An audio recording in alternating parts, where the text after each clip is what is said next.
অনেক মানুষ লাপালাপি হুঁইচুই করা শুরু করে দিয়েছে।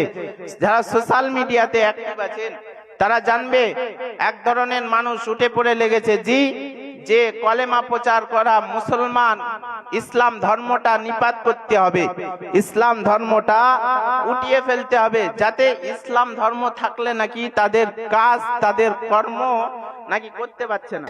ইসলাম মুক্ত না করলে আমাদের মা বোনদের বাঁচানো যাবে না, সনাতনী ভাই বোনদের বাঁচানো যাবে না, মঠ মন্দির বাঁচানো যাবে না, দেবতার পুজো করতে পারবো না। আর এ তো সামান্য ব্যাপার। সত্য তেতা দাপড়ে শয়তান বিনাশ হয়েছে, কলিতে বিনাশ হবে। কলিতে কারা বিনাশ করবে? সাধু সন্ত বিনাশ করবে। বিনাশকারী সামনে চলে এসছে, ওদের সময় হয়েছে। ভাই, ইসলাম কারো বলেনি যে তোমার এই কাজটা করতে হবে না, ইসলাম এটা আদেশ দেয়নি, যার ধর্ম তার কাছে। কিন্তু সেই সমস্ত মানুষ উঠে পড়ে লেগেছে যে ইসলাম ধর্ম থাকলে নাকি তাদের ধর্মীয় যে কাজগুলো আছে ওই কাজগুলো তারা করতে পারে না। ভাই, আপনি বলুন, আমার ইসলাম হলো শান্তি, আমার ইসলাম অশান্তি করে না। আজ যারা বলে ইসলাম ধর্ম নিপাত করো, ইসলাম ধর্ম উঠিয়ে ফেলো, আমি ওই সমস্ত ভাইদেরকে বলছি, ভাই এই ইসলাম উঠবে না। ইসলাম হলো একটা টিউবের মতো, একটা টিউবে যেরকম হাওয়া দিয়ে পানিতে চুবিয়ে রাখা যায় না, এই ইসলাম ঠিক তদ্রূপ। একে যতবার পানিতে ডুবিয়ে রাখবে ততবার উপরে উঠবে। ভাই, যারা এই বিরোধিতা করুক, ইসলাম কাউকে স্বাধীন কেড়ে নেয়নি। ইসলাম বলেনি যে তোমার এসব কাজগুলো করতে হবে না। আল্লাহ নবী শিখিয়ে গেছে। আল্লাহ নবীর উপরে যখন কাফের বেঈমানেরা আবু জাহাল, আবু লাহাব, উতবা, সাইবারা ওরা যখন আমার নবীর উপরে জুলুম করতে শুরু করলো, ওরা যখন আমার নবীর উপরে অত্যাচার শুরু করলো, আল্লাহ নবীর অত্যাচার দেখে ওই কাফের বেঈমানেরা আবু জাহাল, আবু লাহাব, আল্লাহ পাক জিবরিল পাঠালেন, যাও বাবা আমার হাবিবকে বলো না, হাবিব যদি একবার অনুমতি দেয় আমি ওই কাফের বেঈমানদেরকে ধ্বংস করে দেব।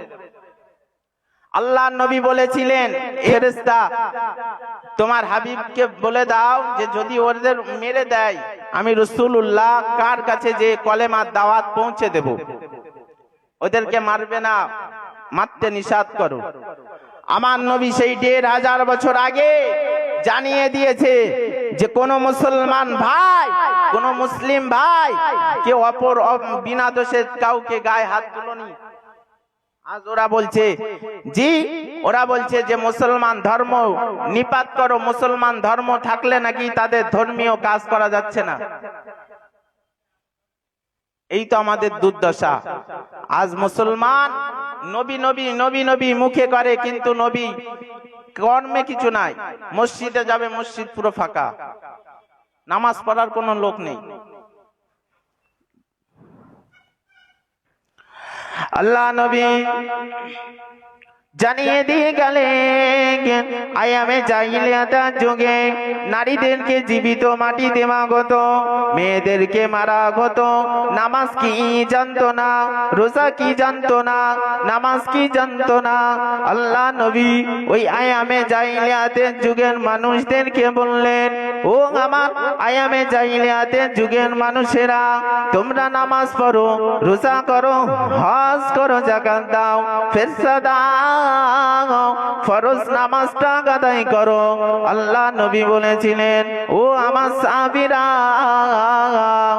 তাকবীর, নারায়ে তাকবীর, নারায়ে তাকবীর।